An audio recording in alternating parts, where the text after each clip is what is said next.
Hello, everyone. Happy to see you today in our online tech talk. My name is Gauhar Ahmetova, and I'm moderator today's session. And let me introduce you Sofia Pustavar. She's a software testing engineer in EPAM, and she will today in detail discuss about user story testing and what is it and how to test it. So, hope you will enjoy it. If you have questions, you can comment it. We will answer in the end of the session. So, yeah.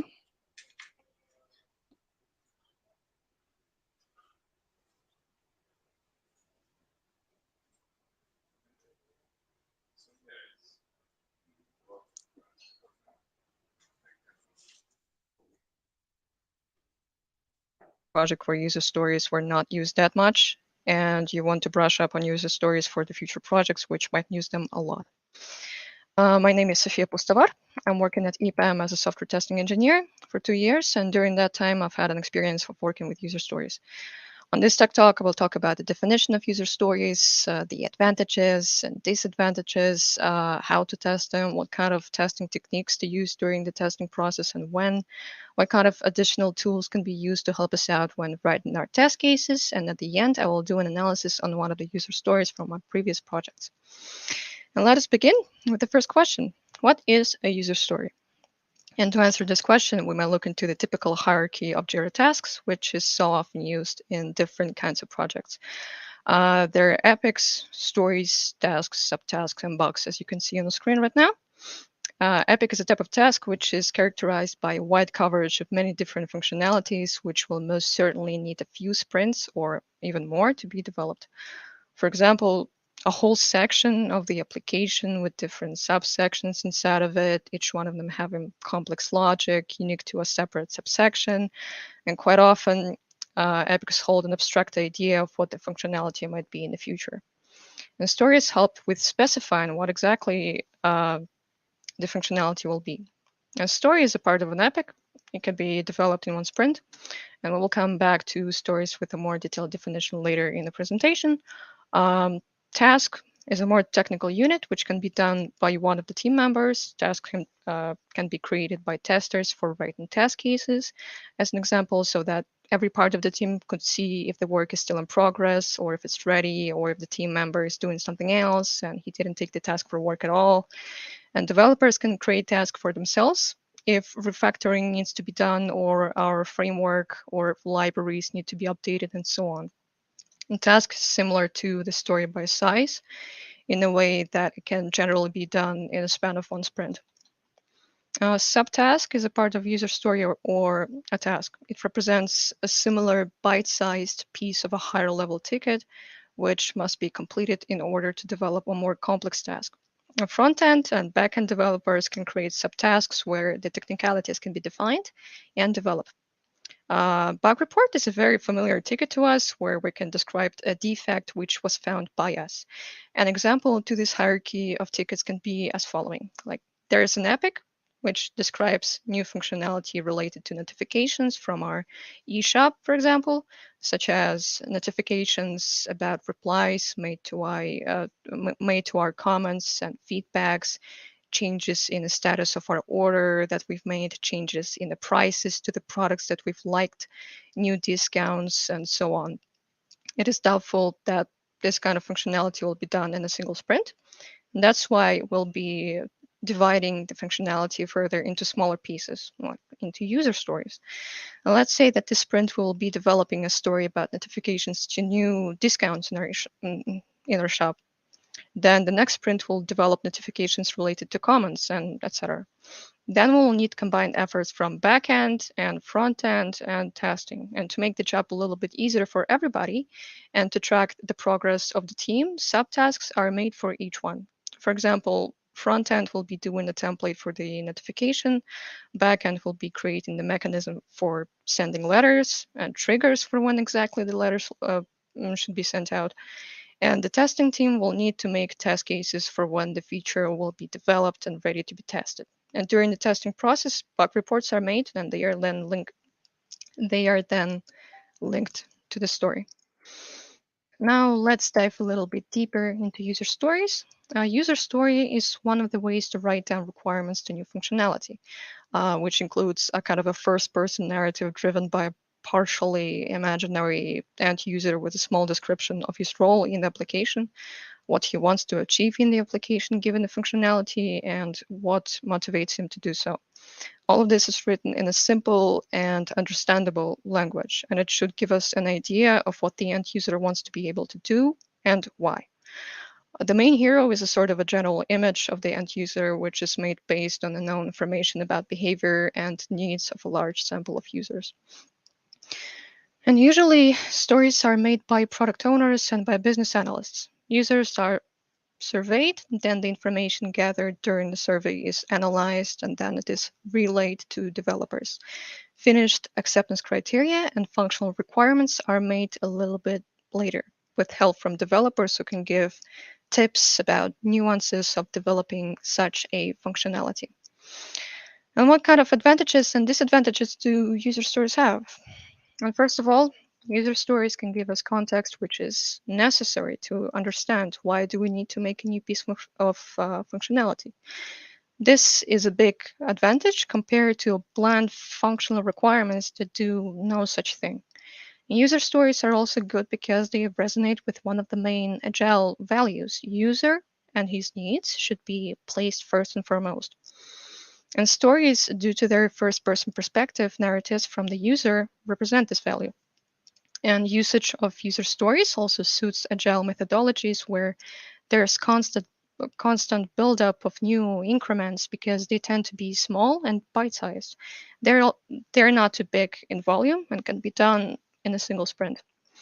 But disadvantages are definitely present, and one of them is related to the small volume of the task. And during development of such stories, we can easily forget about the bigger picture. We can miss small details which can cause problems on another side of the application. When testing new stories, we should keep this in mind and carefully track new and old changes and see how they can intertwine with each other. Another negative thing is that stories might not be suitable for every methodology. For example, it cannot be used in waterfall methodology where all requirements are written in the earlier stages of development without any new increments in the future. User stories and waterfall are just not meant to be together. Stories just lose their meaning there. Also, stories, due to their partitional nature, are requiring additional efforts for easier tracking. For example, requirements can be duplicated on knowledge base or another similar informational hub. And if we don't maintain typicality of requirements on these hubs, or we don't use them at all, then it will get more difficult for everybody involved. So we talked about the definition of user stories, talked about the advantages and disadvantages of them. Now, how do we exactly test them? And testing of requirements in user stories can be already started during the grooming sessions. One second, excuse me.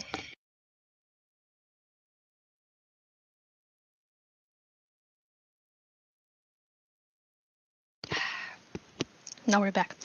You can ask a business analyst who's responsible for writing and presenting the user story. For story tickets which are planned to be presented on the next grooming session, if they're at least partially ready, you can prepare some questions. And during the agreement session, we will be discussing all these questions which are prepared by us. Business analysts, after listening to remarks related to shown stories, will be doing corrections to these tickets if necessary and applicable.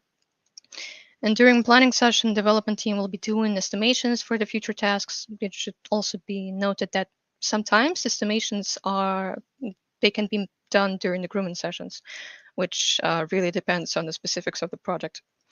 But it doesn't mean that you cannot ask questions about the requirements during, say, planning session. If you notice something during that stage, and if you already wrote test cases after the agreement session, and some corrections slipped through into the story during later stages, don't forget to adjust your test cases as well.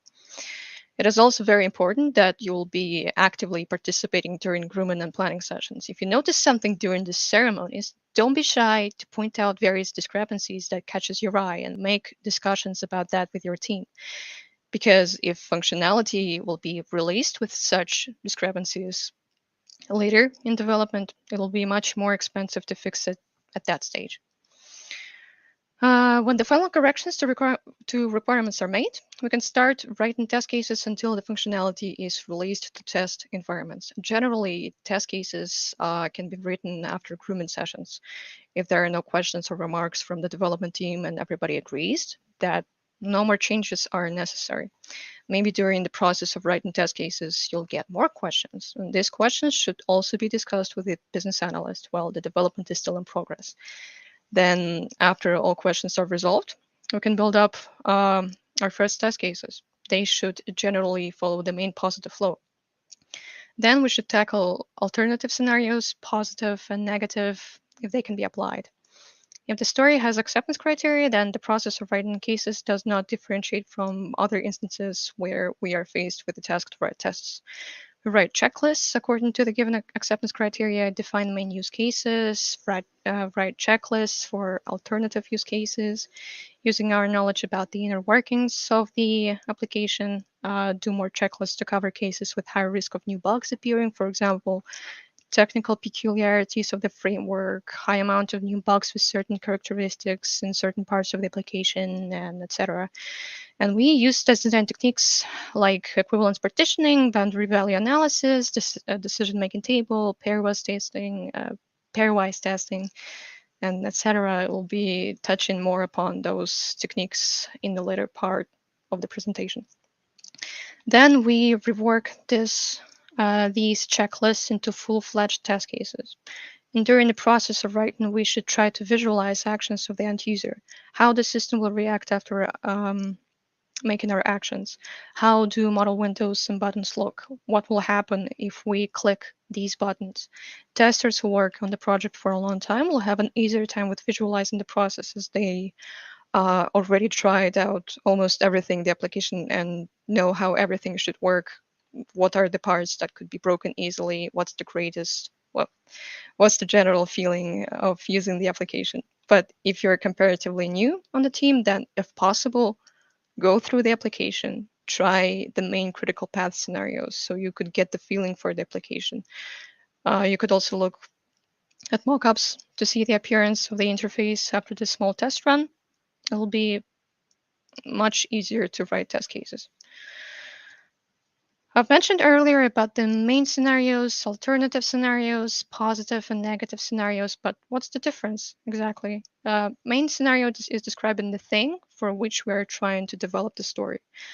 For example, as a user of the application, I want to see the list of purchases previously made by me, so I could find what I ordered before and buy it again, or to recommend the product to my friends. In this case, the positive scenario would be the addition of the product to the cart, payment, shipping, if it's some kind of a physical product, then that needs to be shipped, and then go to the purchase history list, where where we should see the last item we bought. If this scenario does not work, then there's no point in releasing this functionality. The actor did not receive any useful results. Therefore, we always need to test the main scenario first. Cases under the main scenario are always positive, which means that they check the system that it does exactly what is required of it. The alternative scenarios show us different branches from the main path. For example, within a story, we need to test a model window in which we can enter certain data like name and date of birth. In this model window, we can interact with such buttons as save, cancel, and a cross to close the window. And the main scenario here will be to enter data into the model window, click on the save button, and check that this data is really saved and that it is displayed on the desired page. An alternative scenario would be to enter data in a model window and click on the cancel or cross button and check that the data was erased and nothing was saved. This is still not a negative case because we are not trying to go beyond the limitations, cause errors, or to break the system in any way. And the positive scenario describes a scenario in which the system does what is required of it, provided that we give valid input data. We do not expect that some kind of a system error should appear and we do everything correctly as described in the requirements, as an exemplary correct user would do. If the story describes a scenario where the user must log into the system by entering his username and password, then when testing a positive scenario, we enter correct username and correct password. Upon completion, there should be no errors or crashes. The system should not break, and all should end well.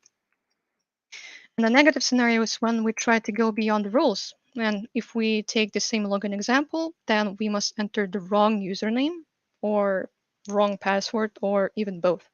Here we expect in advance that the system will tell us that we are doing something wrong. Crashes, of course, should not happen either, but such a negative case should be taken into account and the system should respond adequately to such a case. Here we closely test the data types for the input fields, be it a string or integer, float. We enter letters into numeric fields, numbers into fields which accept only alphabetic letters and go beyond the boundary values and so on. And let's go over to test design techniques. You can see them on the screen right now, like equivalent partitioning, boundary value analysis, cause and effect, yada, yada, yada. We'll talk a little bit about them separately. Like equivalent partitioning and boundary value analysis can be used when we need to test input fields within a story. Pairwise testing can be used when we have to test, for example, a large number of drop-down lists or different fields or radio buttons, checkboxes, and so on. They interconnected with each other. So, and pairwise testing can be used to reduce the number of test cases and avoid using exhaustive testing. Cause and effect is used in a story where there's at least the simplest logic implemented in the story. Overall, we can say that this technique is used by us all the time. We just may not know that it is called that. Error guessing is most often used for negative test cases when we're given specifications such as the user must enter a code into the input field. We can assume that if the code is not entered, then an error should appear. And when using the decision table technique, we make a table, believe it or not, in which we write different conditions and we make the intersections of these conditions in the table and what should happen with those intersections. For example, there are two questions that the user must answer. Does the user have a driving experience of 5 years or more? And has he ever been in an accident? There are two conditions with yes or no options, so there are four outcomes to choose from. If the user has 5 years of driving experience and he never got into an accident during these 5 years, then he will be paying less for insurance due to lower chances of him getting into an accident, especially when you compare that to a user uh, without such an experience and who got into a bunch of accidents on top of that.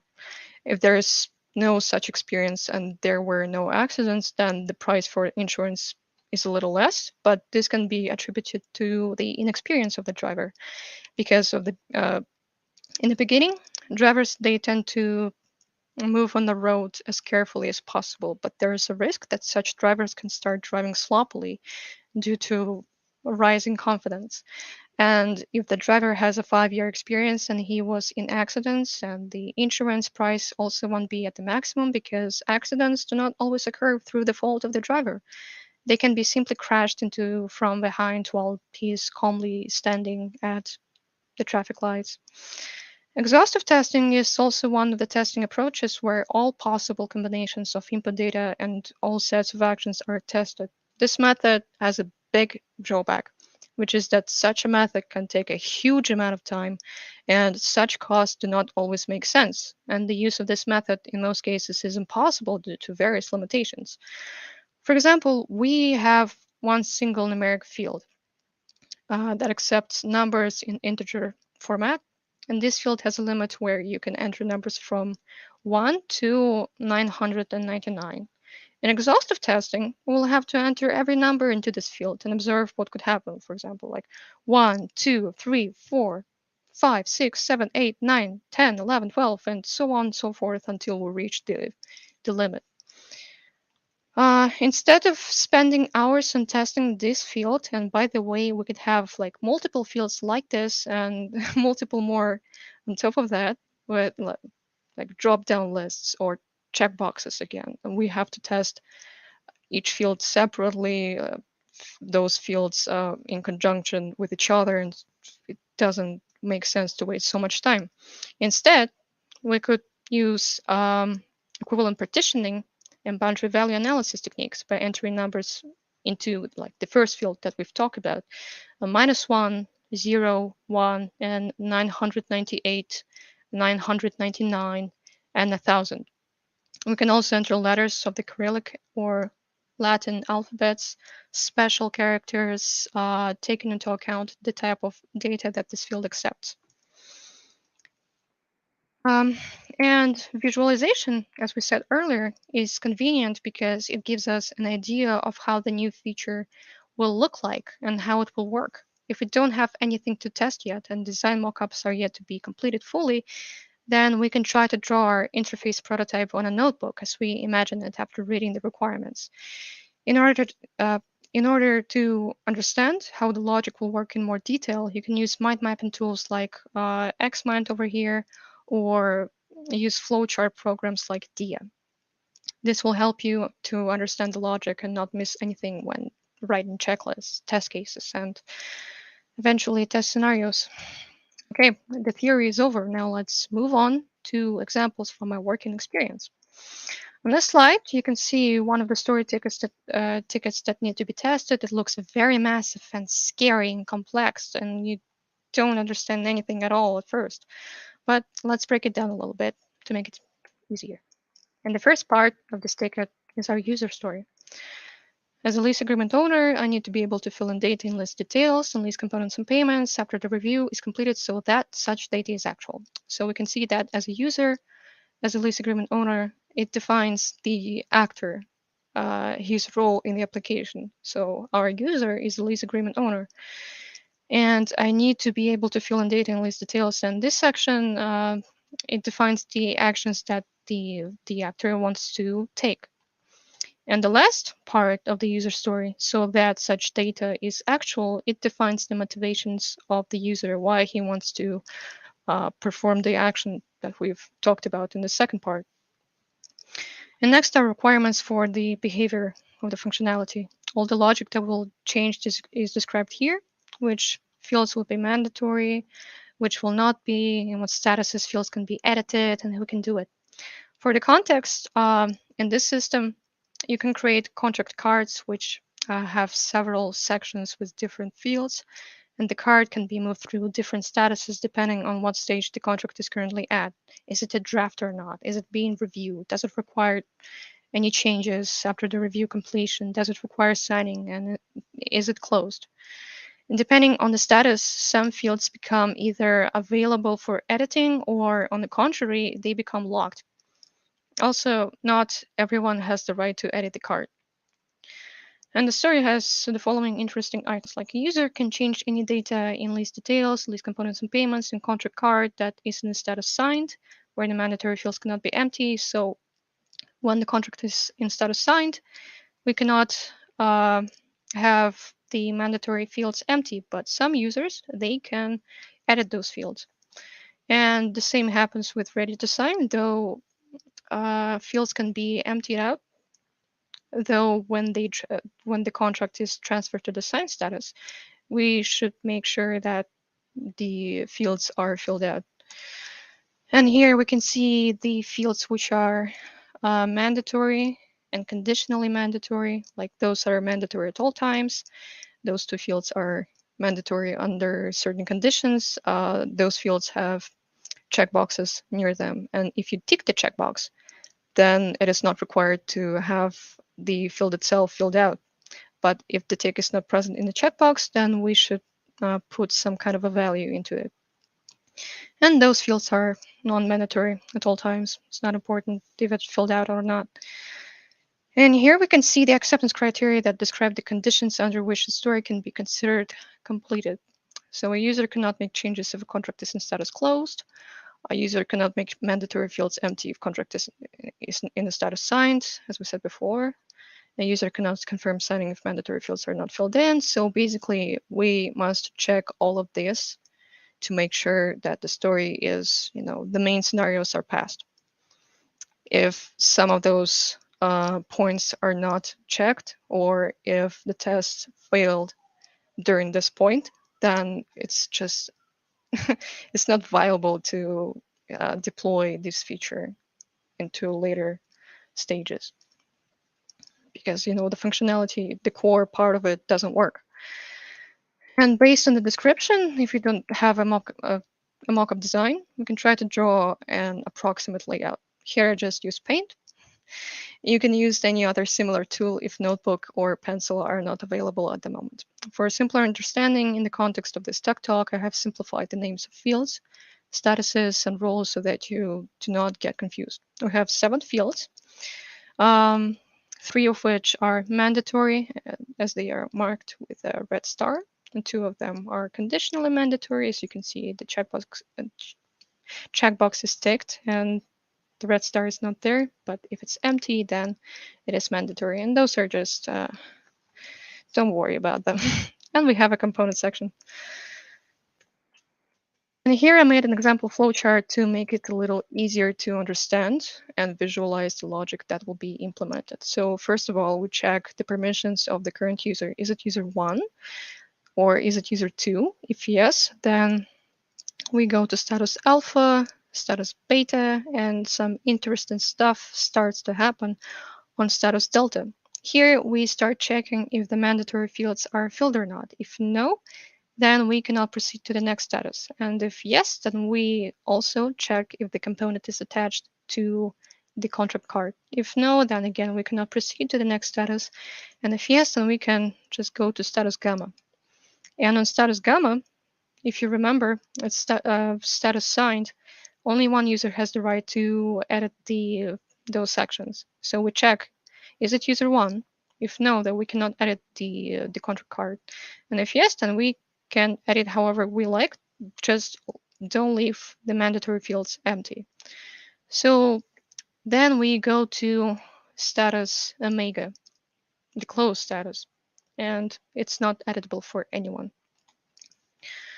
And this is logic for separate fields. It kind of looks like this one, like first 3 fields are mandatory.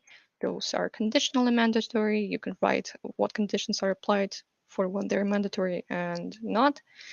And those are not important. So on this slide, you can see the checklist here described the main tests that we need to do when checking this story. Edit fields as user 1 instead of delta and as user 2 as well. If we cannot edit those fields with those users, then this story is just not passable. Adding a component in status delta, we should be able to do this to proceed to the next status. Submitting form to status gamma with all fields filled and the component attached. Again, it's very important to check that. Adding a component in status gamma. Uh, again, we should check that. So basically, all main scenarios that should be checked first. On this slide, we have alternative and negative scenarios. For example, edit fields as user 2 in status gamma. If you remember the flowchart, you shouldn't be able to do this. Only user 1 has the right to perform those actions. So it should be should be working that user number 2 just he tries to edit the fields and he looks at the fields and they're locked for him. Submitting form to status gamma with all mandatory fields filled, but without components attached. Again, we shouldn't be able to do this. Submitting form to status gamma with at least one component attached, but mandatory fields are not filled. Again, editing fields and components in omega status by user 1 and 2. If you remember, this is a closed status. Again, the fields and this section should be locked for those users. Basically all negative stuff. And those checklists are describing the extended scenario tests or scenarios that might not have been taken into account when writing a story. For example, removing ticks from checkboxes in field 4 and 5 in status gamma and submitting form to gamma status with all mandatory fields filled with the checkbox ticked only in field 4 and 5. We can write many different extended tests if we have the time. If it's necessary, then we can just use our fantasy and do whatever. So let's go to the conclusion. Let's summarize everything that was discussed on this Tech Talk. User stories help us understand the end user perspective. A well written user story is easy to test, great for Scrum and other agile methodologies like Kanban. And don't forget to pay attention to how new stories interact with all functionality. So basically, don't forget about the bigger picture and try to discuss new stories with the team if there is something to discuss. And do not forget about test design techniques when writing test cases. I also recommend reading a book by Mike Cohn, User Stories Applied. It describes in detail how user stories are created, why they are created. The author also describes their main advantages and disadvantages. And the author for a little book about requirements and user stories, Alan Kelly, also talks about the subject in great detail and in great length. And for condensed definition, there is also Atlassian Agile Coach Guide, which you can read. It's short and to the point. Don't forget to register to the upcoming Tech Talk. Charles is a way to test web integration. Charles is a really useful tool for testing when dealing with API or when you want to simulate a particular response, which might be tricky to catch in real life, or if you don't have integration with another service ready and you want to make mock-up responses. Overall, I think it will be a really interesting talk, and I recommend you to register. The speaker is Alma Talibek, EPAM software testing engineer, and the event will occur on 24th of August. So don't miss out on it. I think this subject is excellent. Also follow Quality Assurance Hub's social media accounts. We have interesting news and announcements on Instagram and Telegram. We have a cool community on LinkedIn, and we post videos from our events on YouTube. So definitely check this out. The links will be posted in the chat as well. And thank you all for your attention. If you have any questions, you can write them in the chat and I'll try to answer them. Okay, for the great presentation. I really enjoyed it. And yes, if you have a question, please ask in the chat in English. And don't forget the official language is English. So there is a question. What are the points to keep in mind while providing estimates of user story testing? You should keep in mind how complex the requirement is. Like it has lots of acceptance criteria, business rules, and stuff like that. Or the implementation can be pretty tricky to do, or it involves lots of risks. Like this is a completely new section. Like we didn't do this before, or the components which are used for this piece of functionality is again new. It's made from scratch and stuff like that. Uh, Basically, the complexity of the requirements and the risks which are attached to the story. Okay, thanks. So, move to another question. Could you please give more details about definition of ready and the definition of done? Definition of done is like the parameters or the requirements for the story for does it have bugs attached? Is it covered by test cases? Does it actually work on in the application when we deployed it, when we tested it? Definition of ready is, if I remember correctly, it's for business analytics. Doesn't have all requirements attached to it. Uh, One sec.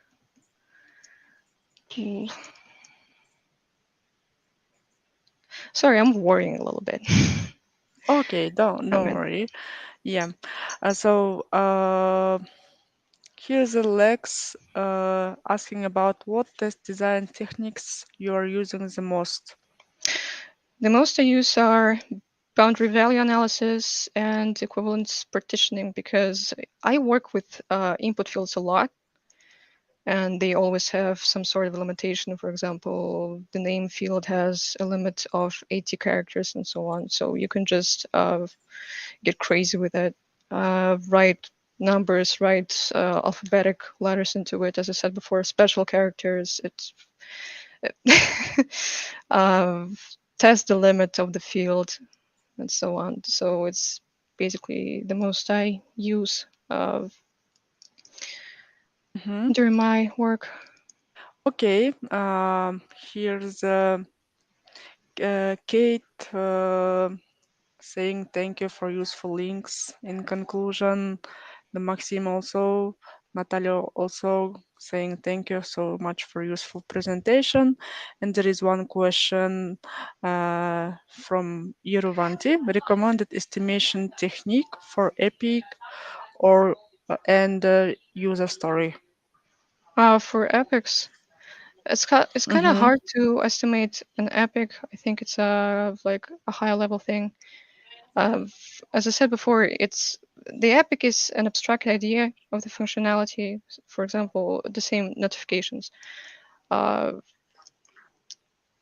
we Mm-hmm. can like fit in many stories in there, and there like multiple problems may appear during the development of those user stories related to this epic. It's much easier to estimate like the smaller pieces, like user stories. And on the current project where I'm working right now, we use planning poker to estimate. If you don't know, then like the whole team gathers around, and we use some sort of a application to draw cards that uses Fibonacci sequence values like 1, 2, 3, 5, 8, 13, and so on, and they all like estimate what kind of a value should we put on this story. Like, is it an 8 if it's kind of difficult to develop during the whole sprint, or is it the 5? Is it kind of like the medium sized, or is it really not that difficult to do, to implement and to test? We can like put a 3 or 2 on that. And if whole team like make they made the same choice, for example, we put 5 on this story, it's 5 story points, and everybody agrees, and there are no questions and so on, it's all right. But if, for example, a single team member has a different opinion about the story, he thinks that there like could be some nuances about the story that we don't know about. I put an 8 in there, and everybody has a discussion about the story. Why does he think that uh, it should be an 8? And yeah. Okay, thanks. So there is a question from Inna. Can you please give more examples of using pairwise testing technique? uh, I think I said before that it is widely used when we have multiple fields like drop-down lists and input fields, checkboxes, and they are intertwined with each other with some sort of a logic. If for example, one drop-down list has values with the color options. The second drop-down list has values with the height options, and on a third, like input field, we can input numbers into it. And when using pairwise Mhm. testing, in testing, we make pairs with those fields. Like we test height and color. Like we use red and like height 8 inches, for example. Okay, it's done. So we make combinations with those fields. There are, if I remember correctly, there's a tool that made just for this technique for easier usage. It's called picked, I think. And you input into this application like different the name of fields that we have and what kind of values does it include, and it makes pairs like what kind of values could be used, uh, what kind of combinations could be tested, and by using pict we can determine like the minimum amount of test cases that we can write. Something like that. Okay, thanks. Next question from Artyom. What is story point on your project? 4 hours, for example, or It's it includes like it's days probably.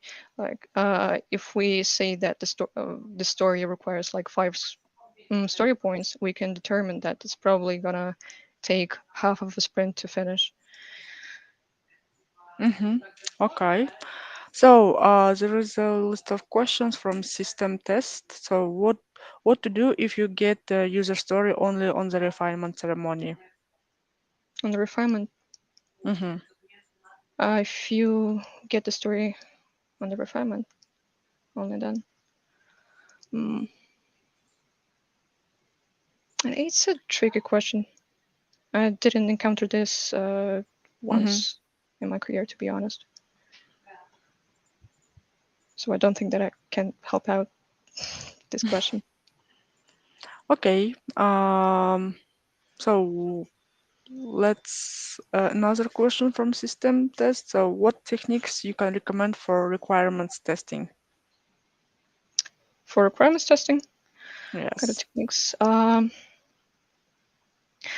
I think the best way to test requirements is try to write test cases for those requirements. Usually, like you start to realize how exactly the flow goes, and if something is wrong during the writing those test cases, then basically something wrong with requirements. You have inconsistencies inside of it. Uh, so if you have time for testing the Mm-hmm. requirements like that, it doesn't even have to involve like writing out full-fledged test cases, but even checklists could help you out a lot. I use it all the time for requirements. Okay. Thank you. So, question from Evgen. Should user story estimation contain both the development and the QA efforts? It definitely showed, yeah. On the current product, we've always include the estimations from the development team, and if it requires like the story might be not as difficult from the development uh, perspective, but it might require additional effort from the QA team. It requires a lot of time, and it is included in the estimation process. Uh, because Mm-hmm. if yeah, you can finish the story like at the end of the sprint. It's not that difficult to develop, but when we test it, it requires time, and until it is fully tested, we cannot just roll it out on the production until we finish up with the regression or with feature testing and stuff like that. So it should be considered when estimating the task. Okay, thanks. So, a question from Mark Volk, CTUS. Story decomposition should be done with QAs or maybe done by QAs. PM knows best, project manager knows best. How do you think With QA, I think. with QA? Okay, so question from DS. What are the key points to starting a project that you don't have experience on the topic as a QA? Read every document that you have. uh, no, basically, you talk with your, task lead, and they could get you on the road as Mm-hmm. fast as possible. They can just give you tips about where to look from, uh, what kind of information do you have to know.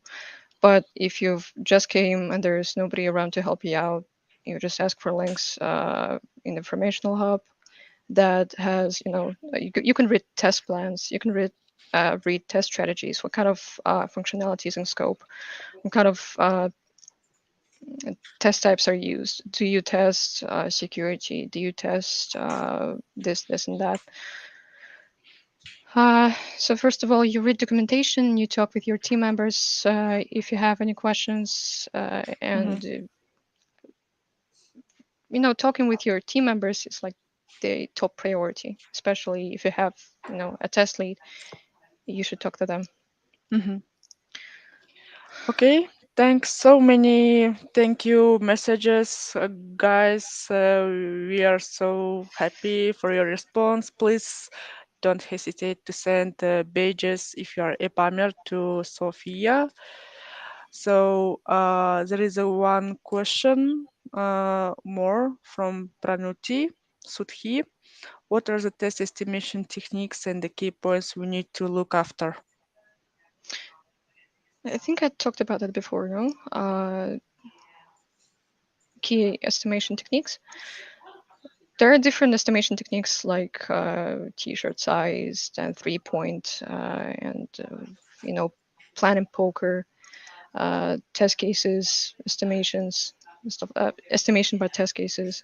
But they're basically for different things. Like planning poker, you cannot estimate a task by yourself with planning poker. It doesn't make any sense.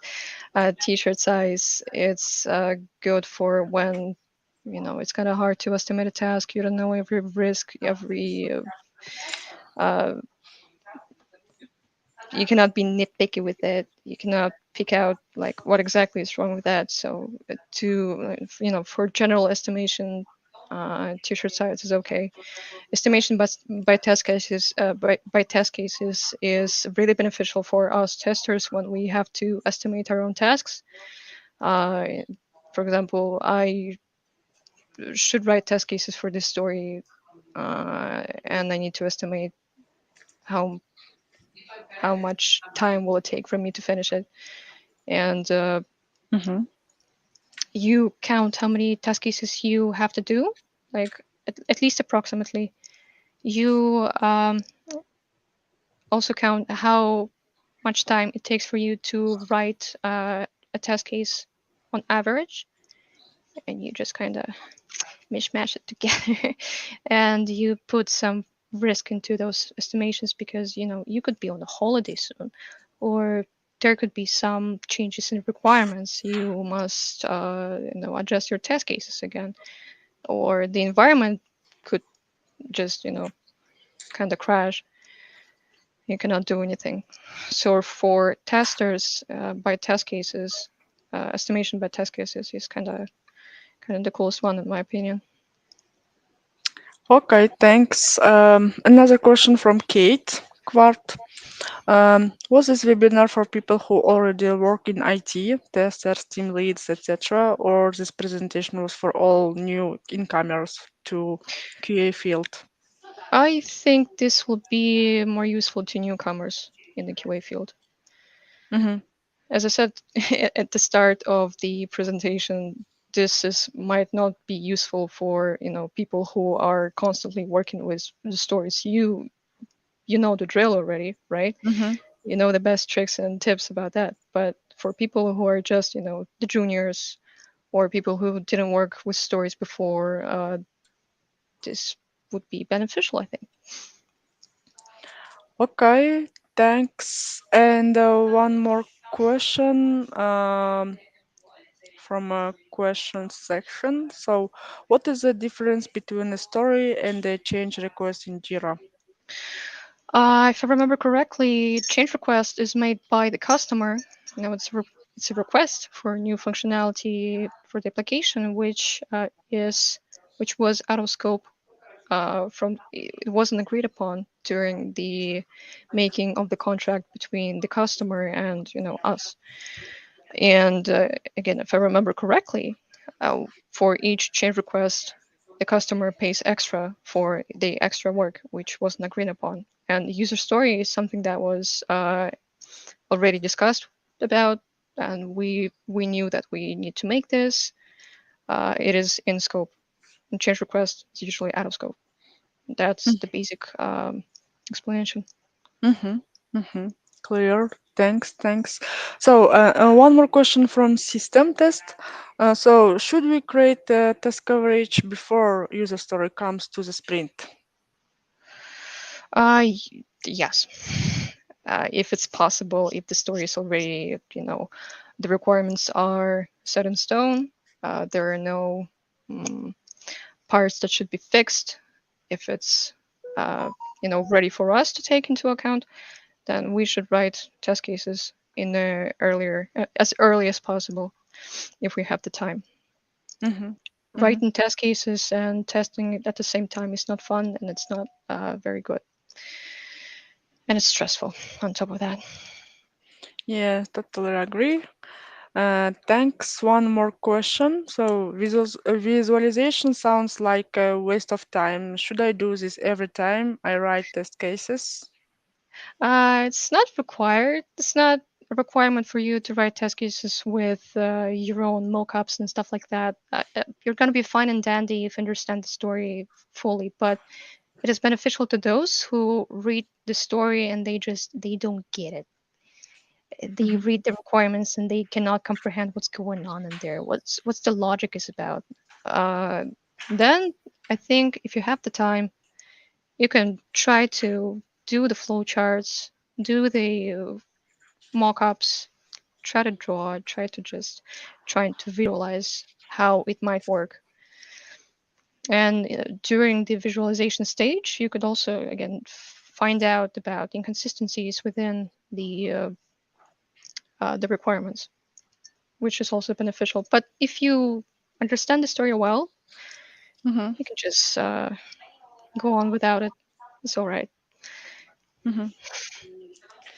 Okay, thanks. So, I see there is no more new questions, but if you have, you can chat right now. We will answer you.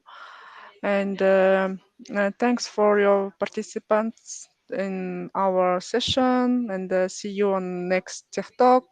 Thank you for Sophia for a great presentation. It was really useful. And yeah, follow us please in our social networks. We already uh, shared with all links. There we shared in our latest news, updates, some tips useful. So thanks for coming. Thanks a lot. Thanks Bye, a everyone. lot. Bye.